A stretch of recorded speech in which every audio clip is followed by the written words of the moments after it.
How are you today? I'm doing fine, Jerry. How are you? I am doing well.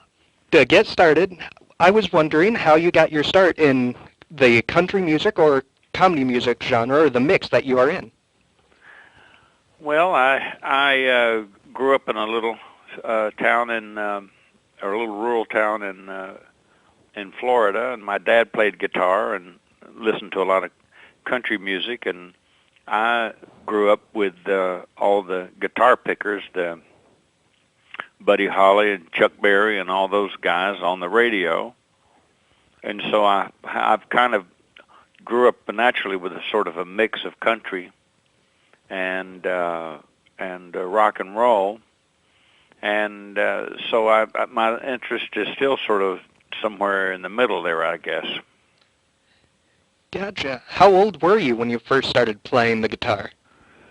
Um, my dad always had a guitar laying around, and he would never put it. He didn't ever. I don't even think he had a case for his guitar because it was always sitting out, and and I just tripped over it one time too many and picked it up and started fooling with it. And I was probably around 12. There was a kid across the street, a friend of mine, whose brother came back from Korea when we were kids, and he brought a beautiful guitar with him. And so I had my dad's guitar, and he had that guitar, and so we used to just kind of sit out on the porch swing and pick guitars, and next thing you know, you kind of got the bug, and that's about it. That's how it is with guitar, I think, for a lot of friends that I've talked to about playing music, is if once you get the bug, you really keep it forever. And to this day, back then, I would look at all the guitars in Sears and Roebuck catalogs. That's about all we had. But nowadays, if I go into a Walmart or wherever, I wind up at the newsstand looking at the guitar magazines. So I'm still, all these years later, I still I have the bug in there. And being a guitarist really was what came first before I ever tried to write or sing or do any of the other things. How long do you have to practice with the guitar to be as good as you are? Well, I'm one of those guys that I've known guitar players that could set their guitar down and pick it up 6 months later and play just like they did when they set it down, like riding a bike. But to me, only the ability to just basically play a guitar is like riding a bike, and the rest of it, the more difficult the stuff gets, the harder it is to maintain it. So it'd almost be like a person. It'd almost be like a person who isn't in music memorizing a bunch of speeches. If you play these intricate things on your guitar, if you don't sort of water the little garden and kind of keep them up and keep them practiced and keep them clean, they'll just sort of go away. In the same way that if somebody had to memorize several speeches and they never practiced them, it wouldn't take too long before they couldn't say them. Right. And that's really sort of how it is with the guitar. So I know people who practice 4 or 5 hours a day, and I know people that try to do 2 hours a day. It's just different. It just works differently for different people. But you certainly have to do it, and you have to do it regular. I know that there was some classical guy said a great thing one time. He said, if you miss 1 day practicing, and if you miss 2 days practicing, they know, meaning your audience. Right. So you don't want to ever go that long without practicing if you're serious about playing music. I think that would apply to any instrument, to tell you the truth. Right. What made you decide to move from Nashville to Branson? Well, what actually happened was that I lived in Nashville a couple of times, and I always had a great time there, and a lot of songwriter friends and all that.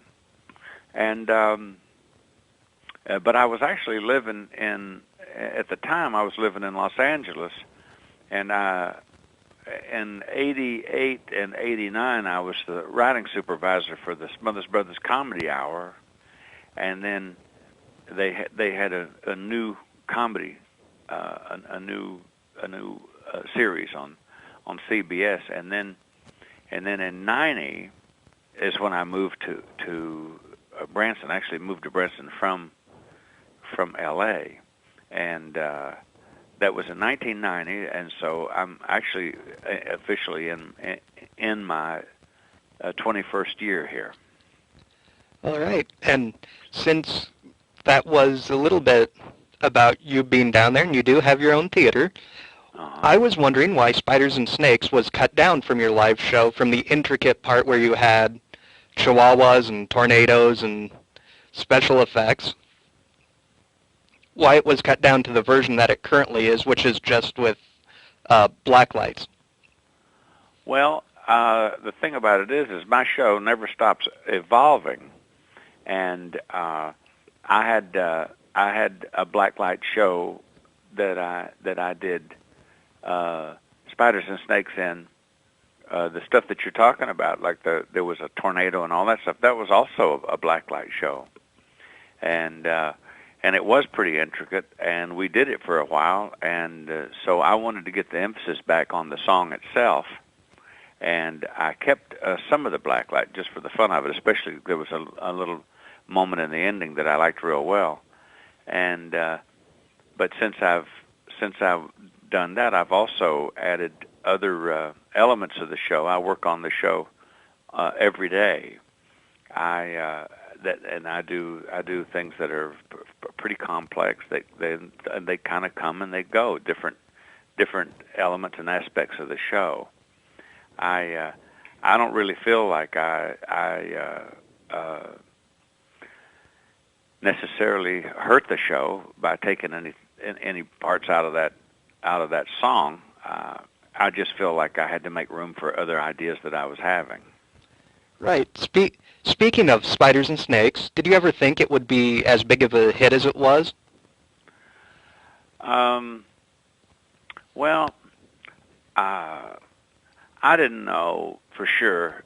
A guy played me that song, brought it in on a tape, a producer guy, and I was working in a little showroom down in Florida, and I had already had the Swamp Witch, and this guy came in and played me this, and it was there was something about it that I really liked. He played me a song, and I really liked the chorus, and so I fooled with it for a few months until I wound up with the version that I recorded, and I felt like there was something there. And when I played it for him, the rewritten version of it, he jumped up from his desk and said, "I've got to get out of here." And so we went out and drove around in his car for about an hour because he was so excited he couldn't sit behind the desk. He had to leave, and he just wanted to get out and drive. So he was pretty jazzed about it, and that made me feel like we might have really had something. So we did have some confidence in it. By the time we got it recorded and everything, we felt like we had something, and it was a chart record for 6 months, and so it did very well. One of the other songs that you're known for doing, which is one of my favorites, is Cow Patty, and I wondered what inspired you to write that. Well, just to play on words, because Patty sounds like it's a lady's name, and I just thought that was kind of a silly little play on words, and I decided to try to write a Western song with a story about a girl who was out to get the guy that killed her daddy, and that might not have been the story if it hadn't have rhymed with Patty, but as it turns out, it was. And so I just, put it together, and I didn't have much of it. I used to say to my audiences, I kind of wrote it in front of audiences. Every time I'd get a little bit of it, when I was doing a show, I would say, "Hey, you guys, I'm working on a song. See what you think about this." And I would play a little bit of it, and even when I just had that chorus, and and I was singing that yippee-yi-hey, cow patty, the audiences were really reacting to it. So I felt like that there was some fun in it if I could just get the thing written, and as it turns out, it did very well.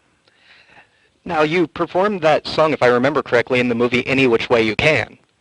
Yes. How did you get involved with Any Which Way You Can? I did a show out at and when I was living in L.A., I did a show at the Palomino, which is a kind of a country show room out there in L.A. And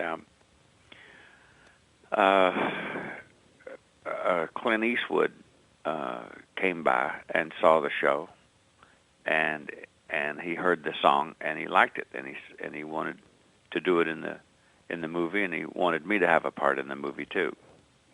And so I got to be in his movie, and I got to sing that song in the movie. So he was true to his word. He did what he said he would do.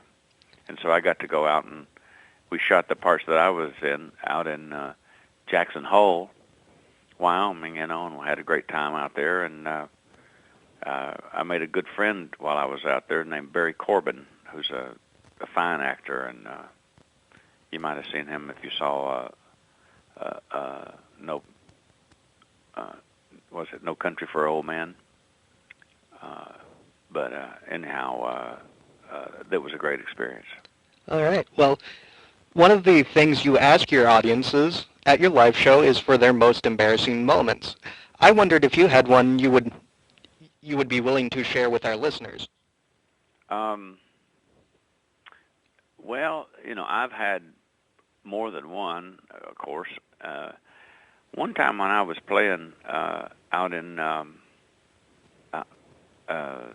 Burt Reynolds' dinner theater down there, and he asked everybody to go down there.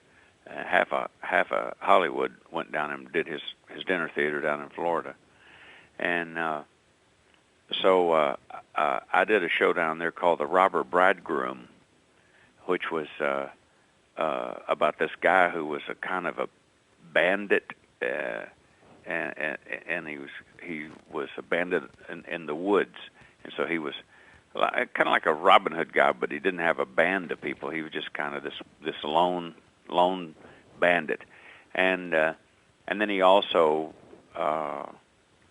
fell in love with a girl. It was a whole little story, kind of a little bit of a comedy, a kind of an old-fashioned comedy, swashbuckling kind of guy. Anyhow, they had these deerskin breeches that I was supposed to wear. They made them out of real deerskin and had them laced. They were laced up, and so I'm jumping around all over the place on the, trying to be a swashbuckler, and this stitching started coming loose, and as the show progressed, it got worse and worse, and so what happened is that a lady had to use safety pins. I would go off stage for a moment while some other action was taking place on the stage, and so she got these safety pins and tried to hold these pants together for me, and but they were all coming loose. Anyhow, I had to run out and stop the bad guy. I had a scene where I came running from off stage and stopped the bad guy, and I had to kind of hit hard, and one of those kind of aha kind of things. It's you, or whatever, kind of a dramatic sort of deal. And when I hit that stage, I hit it pretty hard, and I don't know how this happened, but those safety pins all came loose. And the guy was supposed to say, "Where you going?" And when he saw my pants just flopping there like a pair of chaps, he said, "What are you doing?" And and so we all just sort of had a moment there on stage. That was um, pretty embarrassing, and it got written up in the review of the show as a highlight. Wow. I actually was part of your show in May of this year for one of the embarrassing moment cards. Yeah. So, because my pants fell down after I got done running up the stairs in front of my mother-in-law. Oh yeah. So, well, we really get nice cards in. I had one, I guess it was yesterday. A lady said, it's a farm girl named Terry, said we took our cattle to auction, but we also wanted to buy some cattle, and there we were, and the auctioneer was a little bit hard to understand, and we finally saw a cow that we liked, and we bought him, and as we were loading him in, we realized we'd bought our own cow. oh no. So this poor girl took her cow to an auction and bought it back. Right. So these things happen, to people all the time, and it's been a lot of fun for me to I have 2 books that I've collected of these embarrassing moments. They're a lot of fun. Would you like to promote anything before I let you go? Well, I'm living in a little town here in Missouri, Branson. That's not very big. It's a sweet small town right here, and it's a beautiful resort town with lakes and lots of stuff to do. And it also has over 100 shows.